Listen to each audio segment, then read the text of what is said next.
And away we go. 5, 4, 3, 2, 1. And now, the moment you've all been waiting for, the one, the only, the Bradley Hall. Oh my gosh. Thank you. Yes. Thank you. Thank you so much. Thank you so much. I want to welcome you to today's edition of the Bradley Hall Show. And I am your host, the Bradley Hall. Okay, I want to share something with you that I am really excited about. My new course, The Role of Meditation in Holistic Healing, is available now. In this course, I explore more about the history of meditation as well as the proven healing properties and benefits of meditation. I share with you various medical and scientific studies and experiments that are corroborating what gurus and mystics have known for thousands of years, that meditation is actually an integral part of holistic healing. Plus, for a limited time, I have thrown in 10 free guided meditations at the end of the course. So don't delay. Let's get started on your healing journey now. Go to www.lifeintruthacademy.com to register. Plus, go right now and use the code April 2020, that's all uppercase letters, all one word, April 2020, to receive $20 off. That is over 50% of the normal tuition rate. But don't delay. This is for a limited time, and you are worth it.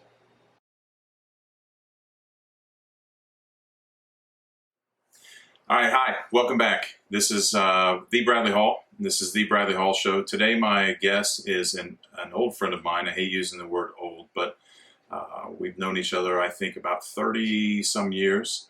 We go way back. Our paths split a little bit throughout the years. We reconnected on Facebook, and as the world would have it, we ended up having a lot in common. I think we have a lot to talk about today. His name is Forest Spall. Forrest is a yoga instructor here in Southwest Florida, and he's agreed to join me today to talk about a little bit about his story, how yoga has been part of his path to recovery and healing, and why he does what he does and what he thinks how yoga can help you. So welcome, Forrest. Thanks, Brad. Thank you. Yeah, I appreciate you being here. No, I appreciate to be here. Good. So, this is like I told you a minute ago. This is our 5th episode. We're happy to have you here. The first couple had a specific theme, but we're moving off track a little bit. But it still incorporates the things that I've been wanting to talk about, which is holistic healing, things that help people get better. And I know that this has been a primary focus of yours over the last couple of years as well. Absolutely, yeah. The thing, I guess, really what I have learned over the last couple of years, my business motto is changing lives through teaching yoga. But I think what I learned was I'm really not going to change their life. I'm just going to give them relief. What they do based upon the relief that I offer them, a lot of times, yes, their life is changed. But it's really all in the hands of the person to change their life. Right. Yeah, that's it's interesting. Right out of the gate, you hit a commonality. We both, I feel the same way you do, that I'm not a big fan of anyone that says they can cure you or fix you or anything like that. First of all, I don't think that we're all broken. I think everybody's broken. I think everybody's broken. So if everybody's broken, then everyone's normal. And I truly believe that. And what it does is sets us on our own path. But I think that I'm a real big fan of self-care and self-healing, and we certainly have that in common. It sounds like so. Absolutely. Tell me, if you would, let's kind of set the backstory. I know a little bit of it. I know more about you than the listeners, but what kind of set this up? Tell me a little bit about your story and how you ended up finding yoga and alternative therapies. So it kind of started just moving to Florida. You know, being in the dark hole with my demons and thinking, oh well, let's move somewhere else. Things will get better. And it did get better for a little while, and then I noticed that I was going back to the same old, less effective ways of dealing with life. Let's just put it that way. And other friends, or I call family members, I call her my village sister. She kept saying, hey, you need to check out this place called Veterans Alternative. You need to check them out, see what they have for you. And it's a nonprofit organization that provides alternative therapies for combat vets. Okay. So I called them, and the day that I called them, they were actually having a gentle yoga and iris class. And so I joined, and I was like, here I am. They say it's good for me, and I didn't know what happened. I just knew that there was a shift. Couldn't explain it, so I decided to make a dedicated or commitment to practice 1 to 2 days a week, and that's all. That's the only change I had made in my life. And my friends and close family, or close friends and family, they were like, whatever you're doing, keep doing it.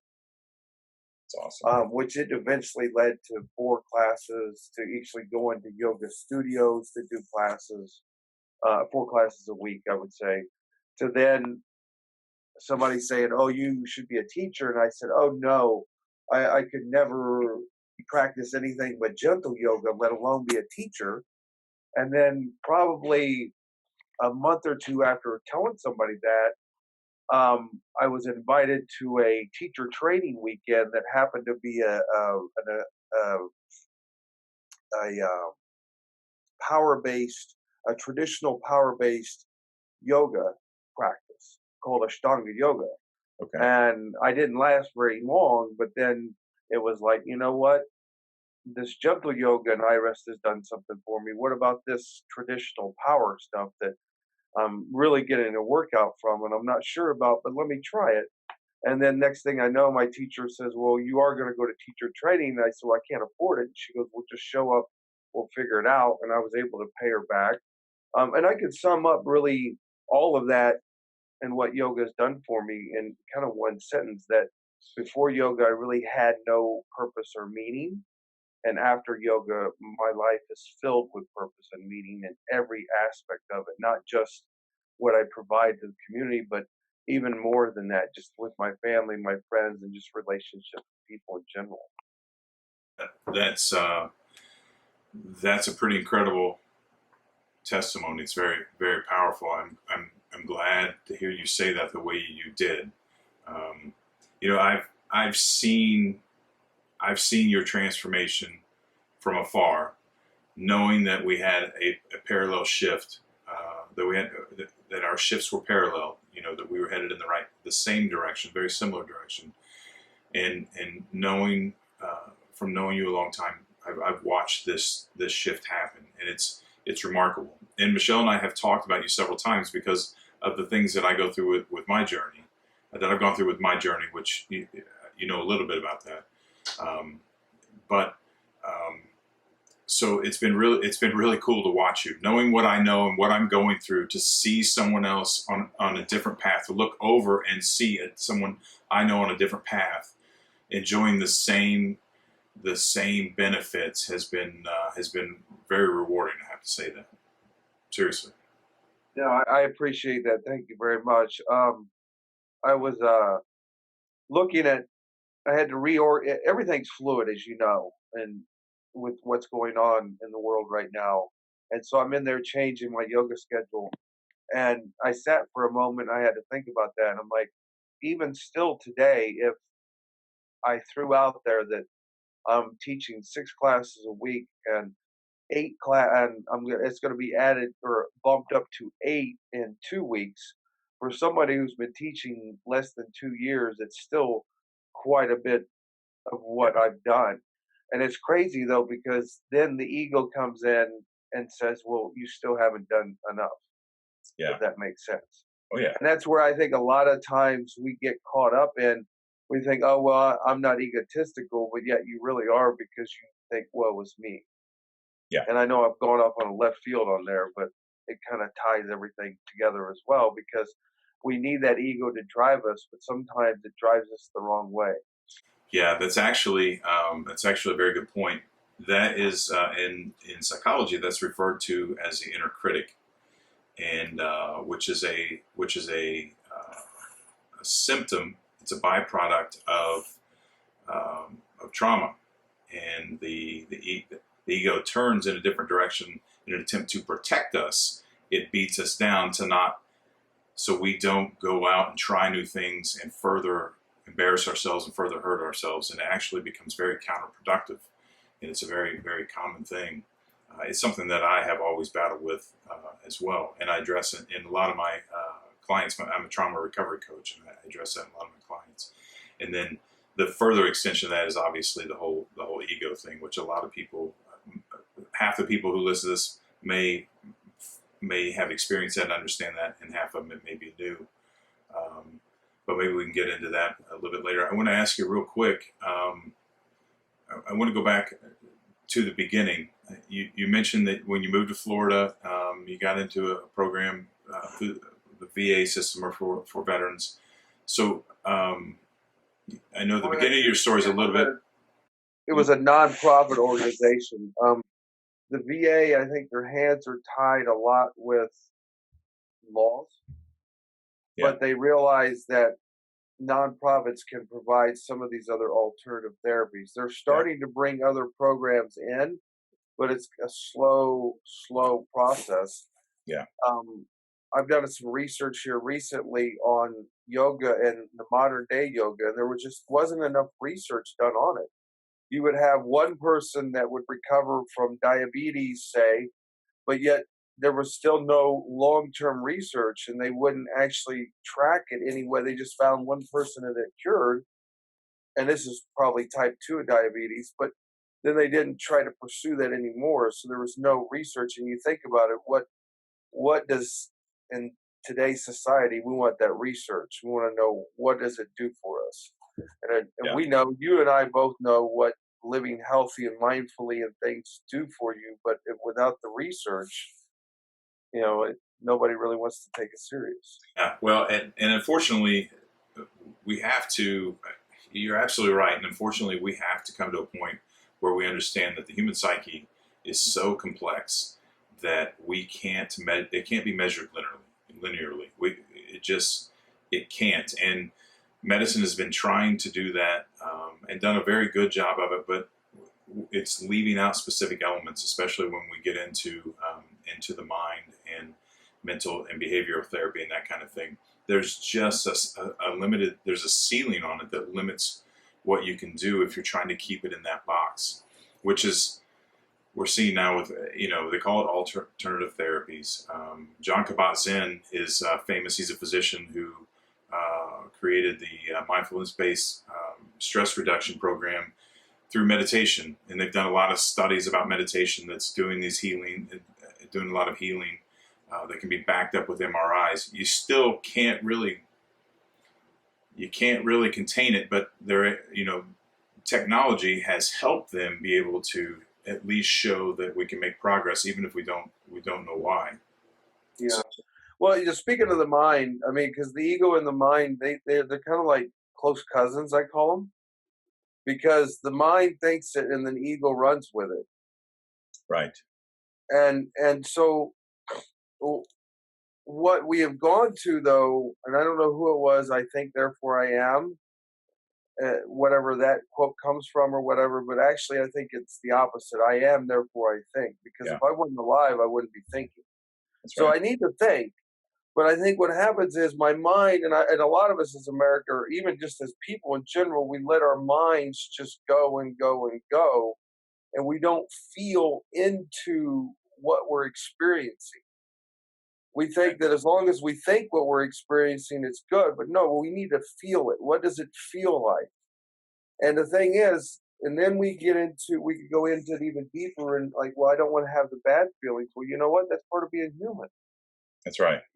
And so take all of it together, and then when you realize that, well, wait a minute, if I take the bad and the good, it's all the same. It's just more effective or less effective, not bad or good. Yeah. Yeah, the analogy I use with that for us is that you're in a burning building and you have to get out, and the only way out is the door, and the fire is between you and the door. You have two choices. You can hide in the corner and you can sit and wait for the fire to consume you, or you can turn around and you can run through the fire to get out of the burning building. And this is exact analogy I use for this situation when people try to not confront the truth, which is exactly what I had to do 15 years ago. And I had a lot of childhood trauma that was following me around, and it was disruptive. The thoughts, the constantly streaming thoughts. The other thing that you didn't mention was these thoughts. They're just thoughts. They're not necessarily real.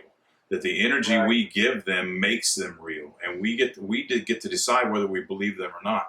So just because a thought tells you you can't do this or you're not good enough, that's just a thought. Maybe it's a thought that someone told you when you were little or in middle school that you adopted and you decided to believe that, but it doesn't necessarily make it true. And people, this is where awareness comes in, right? Right. So meditation, yoga, brings the awareness that you start to realize these thoughts that are constantly running through your head, and that you don't have to believe all of them. You can pick and choose. And when you start to step back, something magical begins to happen. You begin to feel liberated because you begin to control your thoughts rather than your thoughts controlling you. Correct. Yeah. Yeah, I think that's the biggest problem that people have, or they think that, oh, I can't meditate or whatever, do yoga because I can't stop my thoughts. Well, you don't want to stop your thoughts. Yeah. I tell them maybe to start, you want them as a low roar or in the back, or maybe like background noise, because the thoughts are still going to happen. That's right. But then when we start to feel, you can't think and feel at the same time. Your mind's going to try to, but what happens if you let the mind keep thinking? Then yes, you quit feeling. But if you say, no, mind, I'm not gonna let you run. Let me go back to feeling, and don't judge it. Just say, hey, that's what happened. It happened. Eventually, what's going to happen is the mind's going to get tired of playing that game and be like, okay, well, let's do the feel game. Is what I tell people. Yeah. Now, how long does that take? It may take you the rest of your life to do that. And there's days where I can come in and just feel my whole body, and I feel, and I'm great. And there's days I go down to sit down and meditate, and my mind does not stop. But you know what? They were all great meditation practices. Yeah, that makes sense. Yeah, absolutely. And I want to point out with what you said, because the mind's job is not to feel. The mind's job is to interpret. And so it wants to interpret whatever you're feeling as good or bad. It's always trying to assess the damage, whether we're going to be hurt, whether we're not going to be hurt, whether this is great, whether this is terrible. And we don't realize how judgmental we really are. And I don't mean that necessarily in the negative connotation that people use or that people normally think about it when they're like, oh, you're so judgmental. That when we think, it's a constant judgment on every single thing that we think about. We're making an assumption and an interpretation about how that fits into our lives. And you can't be analytical and feel and be emotional at the same time, which is exactly what you're saying. Well, yeah. I mean, because if I have a situation that's going on and I let my mind run through it, it won't stop. But if I have a situation going on and I just feel through it, eventually I'm going to get through it and I'm going to be okay. And my mind's going to, I may have had let it thought or let it go and do its process, or it may have just said, hey, let's see what feeling is like. Yeah. And so, and when you think about feeling, there's more than just, you can think of it in your gut. Where do you feel it in your head? Where do you feel it in every part of your body? You think about it. If you really think about it, what does this situation, how do I feel from head to toe when I go through it? Yeah. And then one of the practices I do, which helps me kind of stay in it, what's the opposite of that? Like you said, the opposite of going through the burning, to the outside of the burning building is to go in the corner and do nothing. Yeah. Yeah, and And just let the so, fire consume you. right. And there's, what does it feel like to do that? Yeah. Yeah. And so then you realize what's more effective and what's not, because they're both solutions. You can't deny that they're both solutions. I'm not going to say one's good or bad, because think about it. If you go through that fire, you're gonna consume or have some pain or suffering that's going to be involved with it. Right. So they're both solutions. It's just that which one is going to be more. What do you think is more effective? Yeah. And that, I can't make that decision for somebody. That's right. That's absolutely right. This kind of this gets into the hero's journey. The hero, in every story of the hero goes through a phase where he tries to run from who he is throughout the story. Maybe runs away, he's pushed away, whatever. He doesn't want to go back, doesn't feel it's his obligation. Eventually, he realizes what his destiny is, and he has to come back, and he has to face the monster. He has to face the dragon. He has to face the nemesis. And he has to overcome the dragon, or the monster. And then when he does, he reaps the rewards, and he inherits the kingdom. And the hero's journey in every single aspect of Hollywood, whether it's The Lion King or Lord of the Rings, it doesn't matter. The story is about the individual, about individuation, about this journey that we're talking about. And the only way to get on the other side of that fire is to go through the fire and experience the fire, and then get away and get to safety. It's a very Right. Yeah. Exactly. I mean, it kind of goes into, and I can't Prashit Iyengar. I think he's the grandchild of BKS Iyengar. He had a little saying. It goes like this: I can't teach you what you don't know. What you don't know may be happening, and what is happening is way more profound than you know. And so the whole point of that is cultivate the happening. If I stay in the burning building, I'm no longer going to be able to cultivate any happening, because my happening ends there. It's still a solution, Right. just not the effective one that we're looking for, maybe. That's right. Yeah, that's absolutely right. We've kind of naturally evolved into this area where yoga. I don't know how many of the people listening know this. I don't want to insult anyone's intelligence, but many people don't realize that yoga is actually a form of meditation. Actually, yoga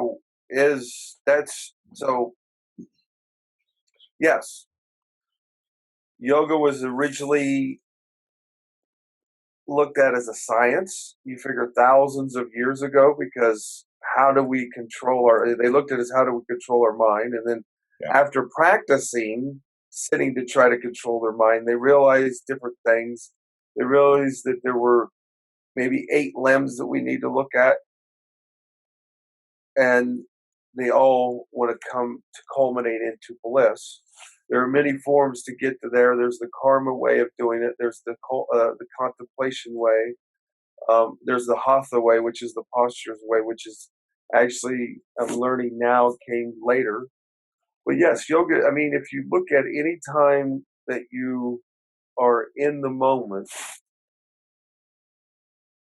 whether you could say washing dishes is mindful, or meditation, as long as you're in the moment. That's right. And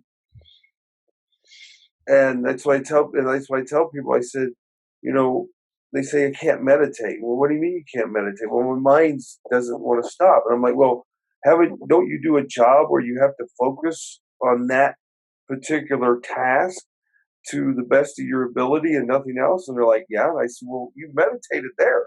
Yeah. Yeah. It's just you've done it in a more focused way. That's right. And then I think what the challenge is people now, they have to sit with themselves.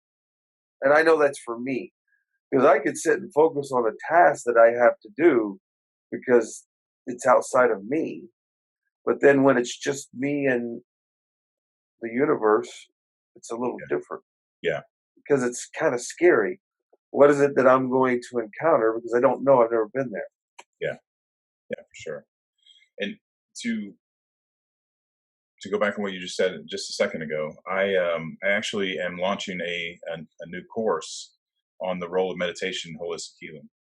And one of the points that I make in the course itself is that there are two types of meditation. I mean, there's several different types, but there are two basic types.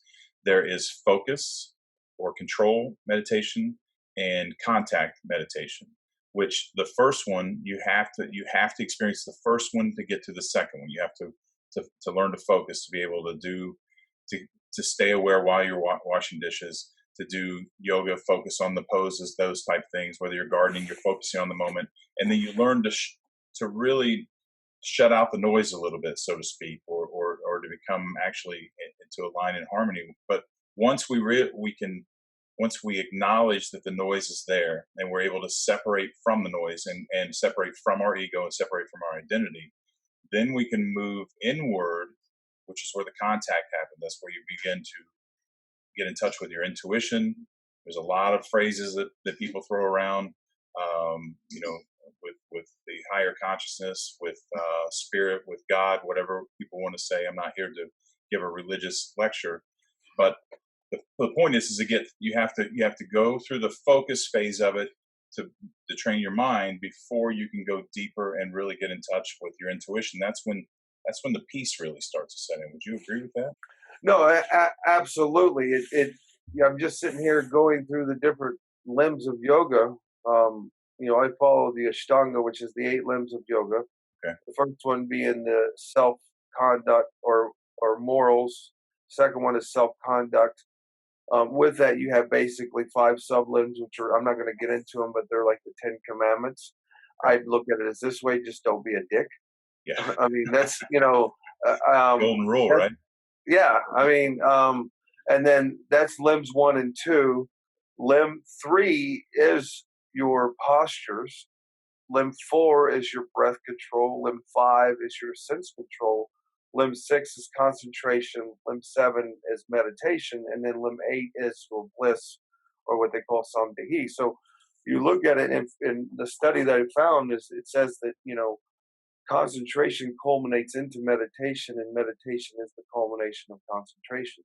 Just like what you're saying, you have to focus. Once you focus, or once you learn to concentrate, then you can meditate. But until then, and meditating is where you're going to find all that inner stuff that is going to lead you to that blissful state. And that's why I rest meditation, because I just have to lay there. If I fall asleep, I fall asleep. It's great. 95% of the people in I rest meditation do fall asleep. It comes from an ancient practice called Yoga Nidra, which is Nidra, Nidra, is the Sanskrit word for sleep, or that awareness that you talked about. Excuse me. Walter Reed and the DoD realized that Yoga Nidra was good for PTSD and hypervigilance about 30 years ago. Well, 30 years ago, the stigmatism of yoga or anything with a Sanskrit word was, off the charts. They told this guy, Dr. Richard Miller, hey, name it something else.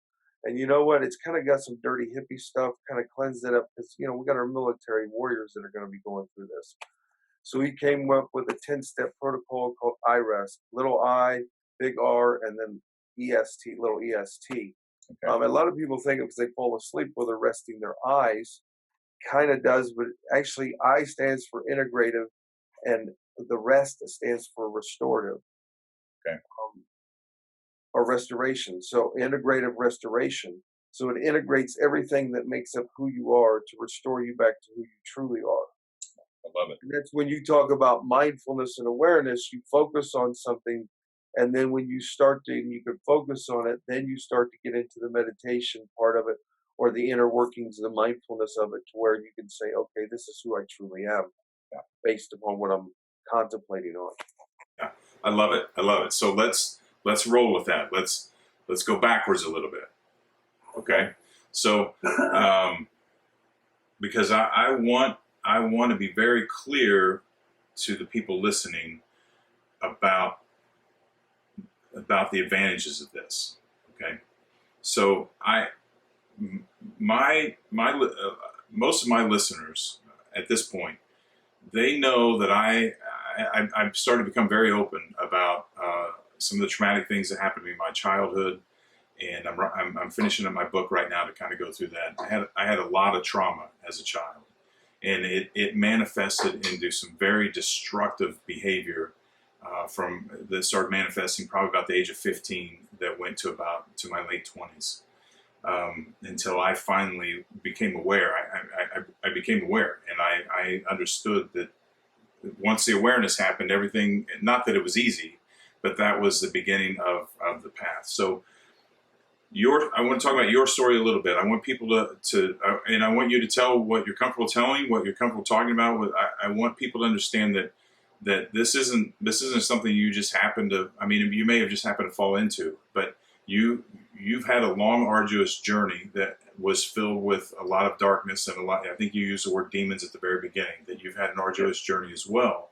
And I want you to tell us what you can, or what you want to tell us, to shine the disparity between where you were and where you are now.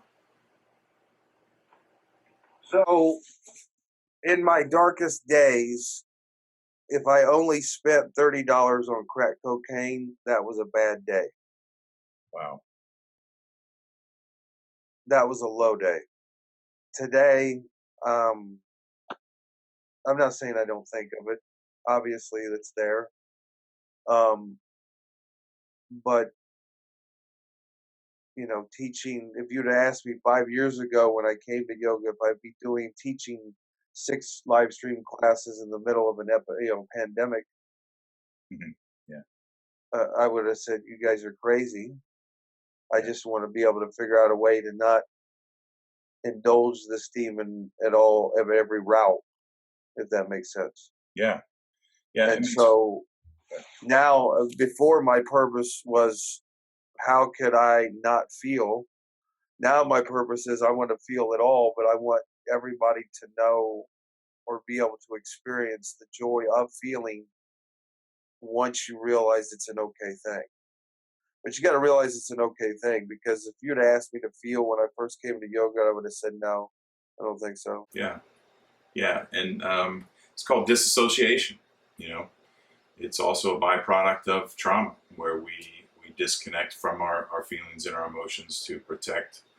The mind can only take so much, and it's the area of compassion in the brain, and it can only take so much before it has to start moving to other areas of the brain and not allowing that those emotions. It becomes disassociation.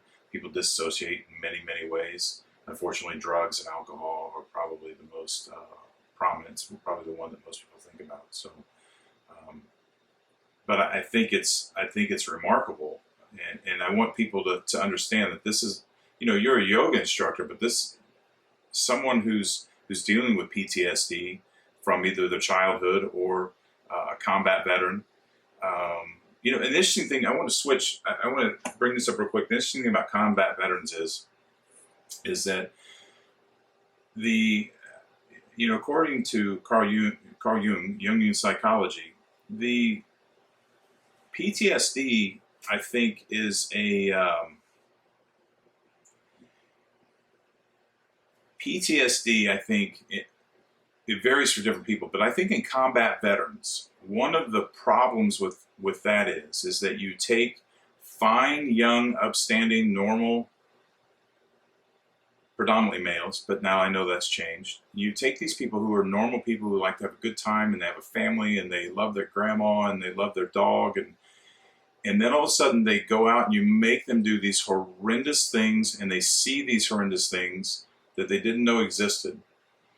And because they grew up in an isolated shelter of believing that they were one way and life was one way, and then the curtain's thrown back and they see the evil and the ugliness in the world, that I think the mind has a hard time reconciling those two. And when it does that, it creates this perpetual something is wrong with me because I did this, or something's wrong with me because I participated in this, or something's wrong with me because I didn't stop this from happening, or because I witnessed it. And I think that irreconcilable difference in the mind causes such a disruption that causes part of the PTSD. Now, I had different experiences than you do because I was in the military, but I wasn't a combat veteran. So I'm going to ask you what you think about that idea that I just posed. Oh, absolutely, because that is part of the kind of the trauma that I went through. That I got into it with another captain, and I ended up choke slamming him in front of the entire headquarters company. Now, up until that point, there was a Bronze Star, and if anybody knows what a Bronze Star is, that's like you can only get a Bronze Star during wartime, but it was either signed by the general or on his desk to be signed, or waiting to be signed, and that got thrown out. So there were many, many, many years that I went through, and up until probably 2 or 3 years ago, that I even beat myself up over that all the time. And what if that? Talking about the mind going 100 miles an hour. What if in that scenario, like, what if that had never happened? Yeah. Where would I be today? Right. Type thing. And then the abandonment sets in. You feel like you're on your own. The Army's left you behind. The VA system's not working for you. It goes on and on and on and on. Yeah. It never ends. Yeah. And I got to look at it, that happened in the past, and that was not a very effective way to deal with what was going on. Yeah. And that's okay, because I'm human just like the rest of us. That's right. But I know what my mission is now, and it has nothing to do with that incident that happened 20 years ago. That's right. That's right. Or 15 years ago, whatever it was. Good. Yeah, you're right. I mean, because your past shouldn't define you. The only thing that should define you is the person. And I believe this. This is a long and detailed debate, but I believe that the only thing that matters is the person that you want to be right now. It's not necessarily the person that you are. It's not the things that have happened to you. It's your mindset of who you want to be, and are you moving towards that? And I think there's a lot of credibility that goes along with that. And I think really what's helped me with that, and it's the only place that I've ever found it to word it like that, is through yoga, or like this, excuse me. And what I want to be, instead of saying what I want to be, you stated as I am that. Yeah. Because in mindfulness and in yoga, we want to be. And if you're being, there is no past and there is no future. There only is the here and now. So instead of saying I intend to be peaceful, it would be I am peaceful. That's right. And just that confirmation, and that could be a mantra, that could be a meditation. And you just sit there and say whatever it is that you envision yourself to be, but you state it in the present tense or as the truth. And that's your meditation every morning. You do that for 10 minutes a day. Agreed completely. When I work with, I'm a holistic life coach and I'm a trauma recovery coach. And when I work with my clients, I always begin with the end in mind. And I invite them to look forward. And when they're old and when they die, what do they want their obituary to look like? What do they want people to say about them? And then we reverse engineer it back to the present of where they are now. And so that's why I said what I said about who you want to be, because we're both on the same page. The only moment that exists is the one right now. Everything else are just electrical and chemical processes in your brain. Your memories are stored. The future is anxiety. You haven't even gotten there yet. The only thing that matters is what you're doing right now. But I think if you have a target vision of who you want to be, and then you can manifest that in the now, then that's the best way to go with that. Yes, sir. Yeah. So I want to be clear again to anyone listening that you don't have to be a yoga instructor, right? No, absolutely not. But this is a path to healing, right? You never expected to be a yoga instructor. You just started to do yoga, and you started to feel better, and started to have a more positive outlook on life. And correct, right? Correct. Yeah.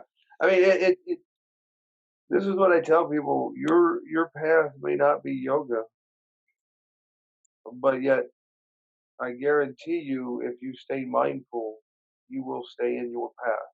Yeah. Well, you don't know if it's yoga until you try. Right. I mean, there's Another one of Forrest's classes. well, yeah, yogawithforrest.com. It's 1R because I spell my name with 1R. I don't run. That's funny. That's why I tell people, no, it's not Run Forest Run. It's Yoga Forest Yoga. There's got to be a commercial in there. Yoga Forest Yoga. There we go. I've already started it, so I'll figure it out somewhere or another. Maybe Yeah. put that on advertising. That'll be a good one. I like that, Brad. For sure. So, all right. So, Yoga with Forrest with 1R, right? I have on Facebook. That's just Yoga with Forrest. I have a website, yogawithforrest.com. You can go to the yoga schedule. Everything is live streamed right now, so it doesn't matter where you're at. You can take one of my classes. Okay. You just have to go on to that whatever studio that's offering it, or that's and purchase it through them. They're offering some really discounted rates right now with everything going on, so it's worth checking into. I do have Instagram, but I'm not quite as savvy on that. But that's all lowercase yoga_with_Forrest. Okay. Well, what I will do is I will put. We are in the process of putting all my podcasts on my website, and then on my website I will get with you, and we'll put the information you want to put up there for anyone who's interested in checking it out. They can just go to thebradleyhall.com and find the podcast, and then get all your links and look you up from there. Perfect. Sound like a plan? Sounds great, Brad. I appreciate this opportunity. I'm very grateful to be able to share my story and whatever insight that I had today. Yeah, I'm also appreciative. I'm very grateful, and I hope we hope this this expands and grows, and I'd love to have you back. We have so many things we can talk about. We've just merely scratched the surface, I'm sure. Yoga is a 1,000-petaled lotus. I like to say 1,000-headed serpent, but people they don't take the serpents as well as lotuses for some reason. I don't know why, but not in the West, that's for sure. Yeah. Okay.